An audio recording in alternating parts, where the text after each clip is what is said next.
अभिमन्यु वध अधर्म की पराकाष्ठा। अभिमन्यु वध महाभारत में अधर्म की पराकाष्ठा का उदाहरण है। महाभारत युद्ध के 13वें दिन की बात है। युधिष्ठिर को चक्रव्यूह में फंसाकर बंदी बनाने की मंशा से कौरवों ने अर्जुन को दक्षिण की ओर युद्ध में फंसा रखा था। युद्ध के नियम के अनुसार यदि कोई योद्धा किसी योद्धा से युद्ध करते समय बीच में युद्ध छोड़कर भाग जाता है तो उसे हारा हुआ माना जाएगा।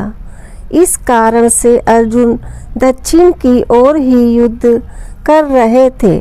समय की गंभीरता को समझते हुए द्रोणाचार्य द्वारा चक्रव्यूह की रचना की गई। यह चक्रव्यूह पांडव सेना की अत्यधिक क्षति तथा युधिष्ठिर को बंदी बनाने हेतु आगे बढ़ रहा था। चक्रव्यूह का दूसरा नाम पदव्यूह है। इसको भेदना अति गोपनीय है। युधिष्ठिर को चक्रव्यूह भेदना नहीं आता था। यदि वह इस चक्रव्यूह में आते हैं तो निश्चित ही बंदी बनते और पीछे हटते तो उनकी हार मानी जाती। कौन कौन चक्रव्यूह भेदना जानता था? महाभारत काल में चक्रव्यूह भेदने एवं उससे बाहर निकलने का पूर्ण ज्ञान केवल श्री कृष्ण, अर्जुन, द्रोणाचार्य एवं प्रद्युम्न श्री कृष्ण के पुत्र को था।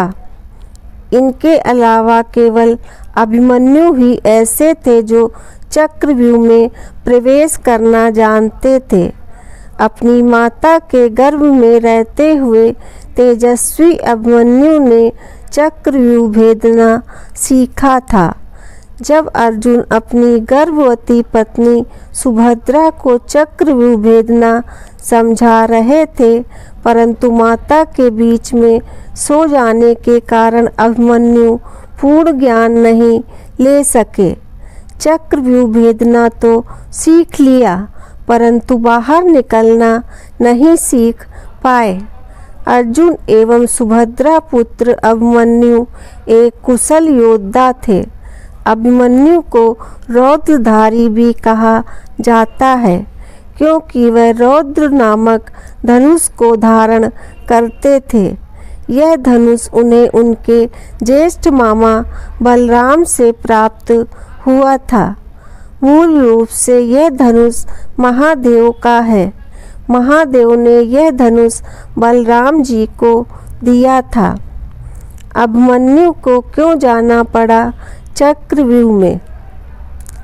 अपनी वीरता एवं दृढ़ता का परिचय देते हुए वीर अभिमन्यु ने महाराज युधिष्ठिर से चक्रव्यूह भेदने की आज्ञा मांगी। युधिष्ठिर ने अभिमन्यु को आज्ञा नहीं दी, परंतु दृढ़ एवं विवेकी अभिमन्यु यह जानते थे कि इसके अलावा यहाँ वहाँ उपस्थित योद्धाओं में से कोई भी चक्रव्यूह को भेदना नहीं जानता था। वह यह भी जानते थे कि यदि युधिष्ठिर इस चक्रव्यूह में गए तो उनका बंदी बनना तय है। साथ ही धर्म युद्ध यहीं पर समाप्त हो जाएगा। धर्म की हार होगी और अधर्म की जीत हो जाएगी।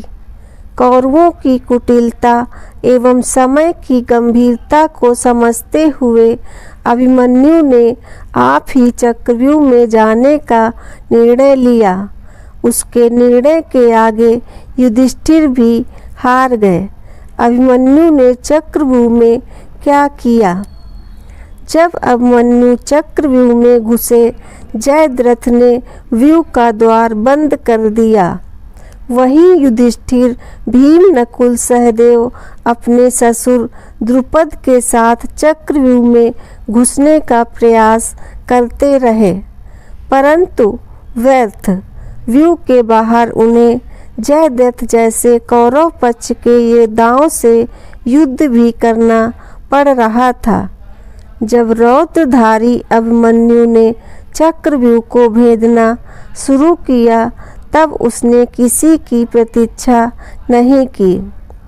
वीर सुभद्रा नंदन एक के बाद एक घेरे को भेदते गए। रास्ते में आ रही कौरव सेना को ऐसे छलनी कर रहे थे मानो कोई माली घास काट रहा हो। अभिमन्यु युद्ध में एक छोटे से बालक थे, परंतु अति श्रेष्ठ योद्धा। छठे घेरे को पार करते करते अभिमन्यु ने रुकमार्थ, बृहदबाला, लक्ष्मण, दुर्योधन का पुत्र, 6 परामर्शदाताओं, कर्ण के 7 पालक भाइयों, शल्य के पुत्र सहित कई योद्धाओं को मार डाला। वीर अभिमन्यु पर किस किसने हमला किया, यह सब देख कौरव पक्ष विचलित हो उठा। वीर अभिमन्यु से कौरव पक्ष के योद्धा एकल युद्ध करने में अक्षम प्रतीत हो रहे थे। दुर्योधन पुत्र हानि से क्रोधित किसी भी मूल्य पर अभिमन्यु की मृत्यु चाहता था। उसने द्रोणाचार्य से अभिमन्यु पर मिलकर हमला करने का आदेश दिया। महाभारत के युद्ध में जो पक्ष अधर्म का प्रतीक था उसने अपना परिचय देते हुए अधर्म की पराकाष्ठा दिखलाई। युद्ध के नियमों को तोड़ते हुए वीर योद्धा अभिमन्यु को बहुत सारे योद्धाओं ने मिलकर क्षति पहुंचाई।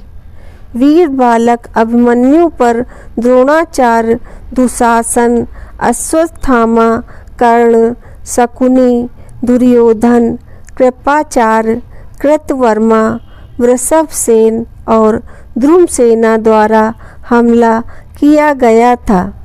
सारे योद्धा मिलकर इतनी वेग से अभिमन्यु के रथ पर हमला कर रहे थे कि अभिमन्यु का रथ टूट गया, परंतु अभिमन्यु ने हार नहीं मानी। अधर्मियों के अधर्म की पराकाष्ठा वह धरती पर खड़े होकर भी युद्ध करते रहे। उसकी ढाल मार के गिरा दी गई। तब उन्होंने रथ का पहिया हाथ में उठाकर उसे ढाल बनाकर युद्ध किया। इसी बीच जयद्रथ ने पीछे से महान योद्धा अभिमन्यु की पीठ पर भाले से प्रहार किया। भाला वीर अभिमन्यु के शरीर को भेदता हुआ बाहर निकल गया। फिर एक के बाद एक कौरव पक्ष के योद्धाओं ने अभिमन्यु पर बार बार वार किया। सुभद्रा नंदन अभिमन्यु वीर गति को प्राप्त हो गए। साथ ही उन पर वार करने वाले कौरव पक्ष के सभी योद्धा निम्न प्रतीत हुए। जब अर्जुन चक्रव्यूह को भेदते हुए अंदर पहुँचे तो अपने पुत्र की धन्य अवस्था को सहन नहीं कर पाए। तभी अर्जुन ने जयद्रथ वध की शपथ ली थी। निष्कर्ष, महाभारत के युद्ध में बहुत से महान योद्धाओं ने युद्ध लड़ा, परंतु जो शौर्य, साहस एवं क्षमता वीर अभिमन्यु की थी वह किसी और की नहीं।